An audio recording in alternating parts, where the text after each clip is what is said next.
جبل الخونة أو مدرجات سعال من الأماكن المحببة جدا لهواة المشي الجبلي الهايكن لعدة أسباب، لأنه موقع له مقومات سياحية جميلة، وأيضا قبل الوصول إليه توجد هناك النخيل الباسقات والكثير من أشجار الحمضيات والمزروعات الخضراء، مما تعطي دفعة نشطة إيجابية قبل الوصول إلى المسار تحديدا، فضلا عن وجود الجبال المحيطة التي تعطي انطباعا بانوراميا جميلا.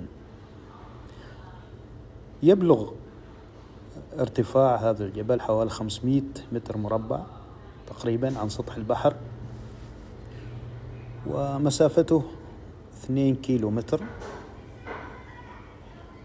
وهو يتطلب أيضا جهدا متوسطا إلى عالي. فمن المستحسن الشخص الذي يريد أن يذهب إلى هذا المسار أن يتمتع ولو جزئيا بلياقة بدنية محمودة قليلا، أو يتمرن قبل أن يذهب إلى هذا المسار.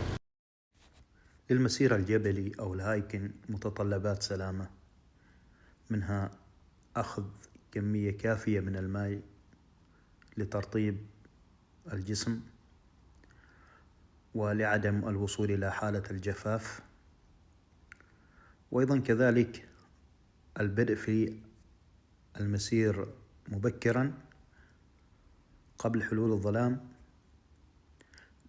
تفاديا لأي مخاطر سواء كانت حيوانات أو حشرات أو أفاعي أو ما شابه ذلك.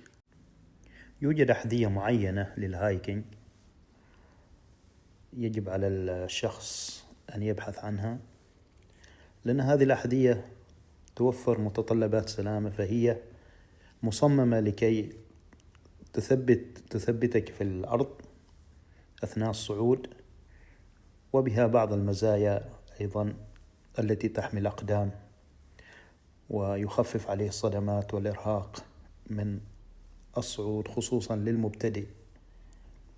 فهذه وسائل السلامة ضرورية حتى من ناحية اللبس، يتخير اللبس المناسب، وأيضا قبل الشروع في المشي أو الهايكينج يتفحص الطقس، هل هو ممطر، هل هو مشمس، هل درجة الحرارة عالية، ومن هذا القبيل تفاديا لأي عواقب أخرى. ودائما البكور في الأمور أفضل ومحمود، لذلك الابتداء مبكرا يعطي الشخص الماشي الراجل فرصة كبيرة لكي يكتشف هذا المعلم، ولا يكون على عجلة من أمره. قبل الخروج إلى أي رحلة أو أي مسار يجب إعلام شخص معين كأخ أو من المعارف أو من الأهل أو الأصدقاء عن وجهتك، وإخبارهم بمدة الرحلة. إعلامك لأشخاص معينين بمسار رحلتك والوقت يمكن هؤلاء الأشخاص من تتبعك إذا ما تأخرت عليهم، وأداء اللازم في الحالات الطوارئ والضرورية. في حالة المشي أو المسير الجبلي إذا ما شعرت بإرهاق توقف فورا ولا ترهق جسدك تجنبا للشد العضلي أو الإصابات أو تجمد الأعصاب وغيره. لذلك هذه من الاحتياطات الأساسية. وأيضا قبل الشروع في المشي الإحماء ضروري، التسخين وغيره من الأدوات المعروفة لتقليل الجهد والإصابات.